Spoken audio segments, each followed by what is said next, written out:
Salam dostlar, bu videoda sizə son illərdə Azərbaycanlılar arasında çox populyarlaşan Montenegro haqqında ən vacib və real məlumatları sadə və aydın şəkildə izah edəcəyəm. Kanalda bu tip faydalı və real məlumatlı videoların davamını istəyirsinizsə videonu bəyənin və kanala abunə olun. Montenegro, Balkan yarımadasında, Adriatik dənizi sahilində yerləşən kiçik, amma çox gözəl təbiətə sahib ölkədir. Bu ölkənin əsas üstünlüyü ondan ibarətdir ki, burada həm dəniz, həm dağ, həm də təmiz təbiət bir aradadır. Yayda isti və günəşli hava olur, qışda isə dağlıq ərazilərdə qar yağır. Yəni həm yay istirahəti, həm də qış turizmi mümkündür. Son illərdə Montenegronun Azərbaycanlılar arasında populyarlaşmasının əsas səbəblərindən biri sosial şəbəkələrdə trend olmasıdır. Vizanın sadə olması, Türkiyə və Avropa qarışığı atmosfer, Avropaya nisbətən daha münasib qiymətlər və dənizlə dağ turizminin bir arada olması insanların diqqətini cəlb edir. Bundan əlavə son illərdə orada işləyən və biznes quran Azərbaycanlıların sayı da artıb. 2026 il üçün qaydalara görə, Azərbaycan vətəndaşları Montenegroya qısa müddətli turistik səfər üçün vizasız gedə bilirlər. Adətən 90 günə qədər qalmaq mümkündür. Amma səfərdən əvvəl mütləq rəsmi məlumatları yoxlamaq lazımdır, çünki qaydalar dəyişə bilər. Bakıdan Montenegroya getməyin ən rahat yolu tranzit uçuşlardır. Ən çox istifadə olunan marşrut İstanbul üzərindən olur. Bəzən Belqrad və Viyana üzərindən də daha ucuz biletlər tapmaq mümkündür. Əgər bileti 1-2 ay əvvəl alsanız xeyli qənaət edə bilərsiniz. Ölkə daxilində hansı hava limanına enmək daha məntiqli sualına gəldikdə, əgər əsas məqsədiniz dəniz istirahətidirsə, Tivat Airport daha yaxşı seçimdir. Çünki Budva və Kotor şəhərlərinə çox yaxındır. Əgər dağları və ölkənin içərisini gəzmək istəyirsinizsə, Podgorica Airport uyğun ola bilər.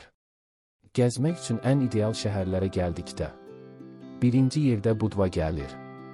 Burada gecə həyatı, çimərliklər və turist atmosferi çox güclüdür. Kotor isə qədim və romantik şəhərdir. Daha sakit və tarixi mühit istəyənlər üçün idealdır. Tivat isə modern, səliqəli və elit atmosferi ilə seçilir. Montenegroda mütləq görülməli 3 yer var. Birincisi, Perast. Bu şəhər sanki kartpostaldan çıxmış kimidir. İkincisi, Durmitor National Park. Dağlar, göllər və təmiz təbiət sevənlər üçün əla yerdir. Üçüncüsü isə Bay of Kotor. Bu körfəz Avropanın ən gözəl yerlərindən biri sayılır. Şəhərlərarası nəqliyyat əsasən avtobuslarla həyata keçirilir. Qatar sistemi çox inkişaf etməyib. Taksi var, amma bəzən baha olur. Ən sərfəli və rahat seçim avtobusdur. Maşın icarəyə götürmək vacib deyil, amma çox tövsiyə olunur. Çünki Montenegroda gizli və gözəl yerlər çoxdur. Günlük qiymətlər təxminən 30-60 avro arasında dəyişir. Yollar ümumilikdə yaxşıdır, sadəcə dağ yollarında diqqətli olmaq lazımdır. Yerli əhali turistlərə qarşı mehriban və rahatdır. Turistik bölgələrdə ingilis dili geniş yayılıb. Bəzi insanlar rusca da danışır. Ünsiyyət problemi çox olmur. Qiymətlərə gəldikdə yay mövsümündə hostel 20-40 avro. Orta otellər 60-120 avro. Dənizkənarı otellər isə daha bahadır.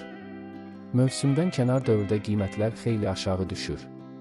Restoran qiymətləri Bakı ilə təxminən eynidir, bəzən daha ucuz olur. Bir nəfərlik nahar 10-15 avro civarındadır. Pizza və fast food 6-10 avroya tapılır. Marketlərdə əsas məhsulların qiyməti belədir. Çörək təxminən 1-5 avro. Süd 1-8 avro. Ət isə 8-12 avro arasında dəyişir. Turist vergisi məsələsinə gəldikdə, bu gündəlik 1-2 avro civarında olan qeydiyyat haqqıdır. Adətən otel və ya ev sahibi bunu sizin adınıza ödəyir. Əgər ödənilməzsə ölkədən çıxışda problem yaşaya bilərsiniz.